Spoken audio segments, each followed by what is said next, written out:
Hello, everyone, and thank you so much for tuning in today. My name is Nazli Okumus. I'm a second-year general cardiology fellow at Allegheny Health Network in Pittsburgh, and I serve as the CardioNerds ambassador for our fellowship. I had the pleasure to be one of the CardioNerds conference scholars for the CRF Technology and Heart Failure Therapeutics conference that was held in Boston, March 20 through 22nd. Through the CardioNerds Conference Scholars Program, the CardioNerds attend conferences and scientific sessions with the goal to distill key takeaways. As conference scholars, we live tweet during the conference, write news articles, and conduct interviews with the experts. Technology and Heart Failure Therapeutics 2023 is a conference that focuses on device and technology-based treatments.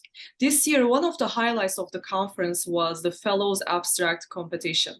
Today, we are honored to be joined by Dr. Hamza Zafar, the winner of the Fellows Abstract competition at THT 2023 with his project Mechanisms of Sensing Interstitial Fluid Pressure and Applications in Remote Heart Failure Monitoring.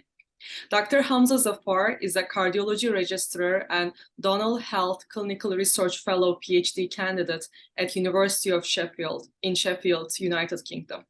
Hamza, thank you for taking the time to speak with us. Well, thank you very much for giving me this opportunity to give a short interview on the channel of DocWire organized by CardioNerds. So this is a fantastic opportunity, and I think you guys are doing a brilliant job. I'm very privileged to be here today to answer you any questions you have. It's our pleasure to have you with us. And here's the first question. So heart failure hospitalizations continue to be an important burden for the healthcare systems across the globe. There are various remote monitoring devices that are being studied. Can you tell us what makes interstitial fluid pressure monitoring unique and the mechanism that you studied for its use to measure intracardiac pressure? Yeah, so I think it's a fantastic question. So yes, as you're absolutely right, Nazli. So not only in the US, but also in the UK, there are about 900,000 patients living with heart failure, and there are about 80,000 heart failure admissions per year in the UK, let alone. And this leads to a significant high mortality rate of roughly around about 35% in a year's time. And this, in fact, poses a huge financial burden in our, let alone in NHS community. Yes, you're absolutely right. There are various remote heart failure monitoring devices available. For instance, we've got CardioMEMS or Cordella devices, which are implantable pulmonary artery pressure monitors, and they can monitor the invasive hemodynamics remotely. And in fact, if you look at the large randomized controlled trials, for instance, Champion and GUIDE-HF trials, they have shown that there has been a significant reduction in heart failure admissions by roughly around about 35% due to timely treatment optimization. Furthermore, a recent composite analysis presented at THT by Joanne Lindelfried also showed a 25% reduction in mortality at 2 years. However, we need to bear in mind that these devices are quite expensive and invasive, and also requires an expert operator to implant these devices. And therefore, they also require patient activation as well. However, the interstitial fluid pressure device is unique in a way that it is minimally invasive and is strongly correlated with the matrix of hemodynamic congestion, which includes your increased cardiac filling pressures. And therefore, I believe that it could be used to prevent rehospitalization by the optimization of treatment at a very early stage. That's very exciting. One of the critical issues in remote monitoring of cardiac hemodynamics is the choice of parameters that can be monitored.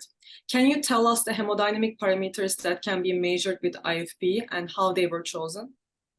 Yes, so I think this is a fantastic question because we've got to have a proper understanding of cardiac filling pressures.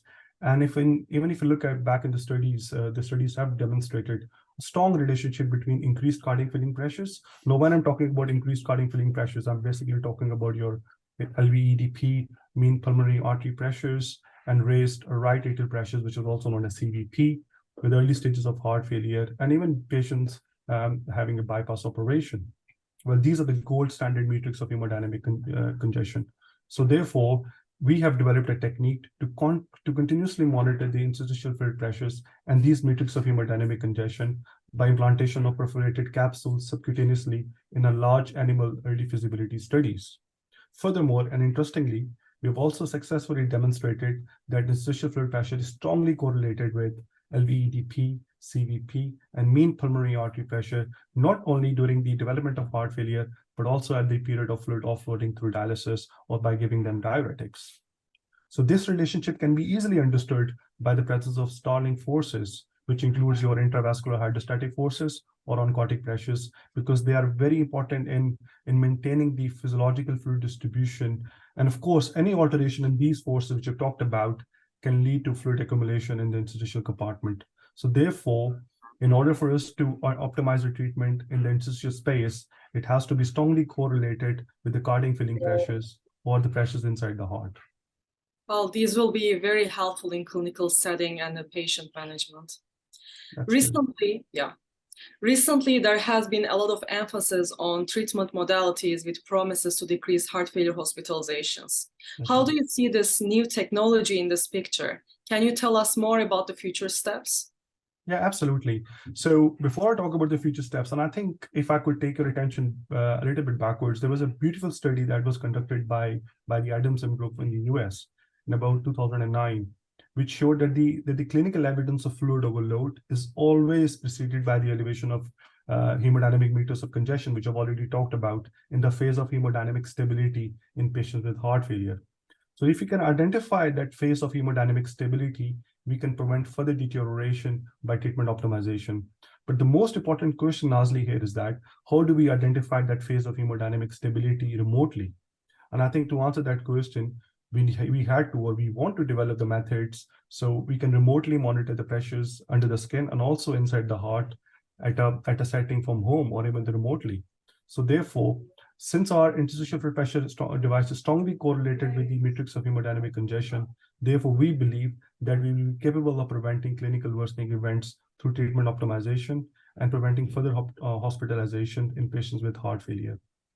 Furthermore, I believe that interstitial fluid pressure device can potentially be used to build indices and algorithms like the link device, so that we are providing not only the absolute data, but could potentially be a binary indicator of fluid overload as well. So therefore, I think it is a very important clinical need for us to identify these patients at a very early stage. I mean, you can imagine how many times we have conducted the heart failure clinic remotely in a setting of COVID because we weren't able to bring these patients back into the clinic. So we have to rely on the patient's verdict, whether they were fluid overloaded or not. But we didn't have any subjective way to assess these patients in the community. However, if we were able to implant the device successfully in these patients, then we would be able to optimize their fluid overload properly so that we can optimize the treatment on time in the phase of hemodynamic stability and prevent the further deterioration or further rehospitalization. And thus, this will lead to reduction in mortality. These are amazing points. I'm really excited to see your future studies. Fantastic. So the idea is obviously we've done a lot of work in animal studies and we've done a lot of work in large animal models. So we've come to the point where we are submitting our ethics to take this forward in humans. And we've already submitted an ethics. So hopefully in a very near future, we should be in a position to update you how it is getting on with the human trials, because it is a translational PhD. Sounds great. We are looking forward for the updates. Thank you very much. We are so grateful to have the opportunity to speak with you. Thank you everyone for joining us today.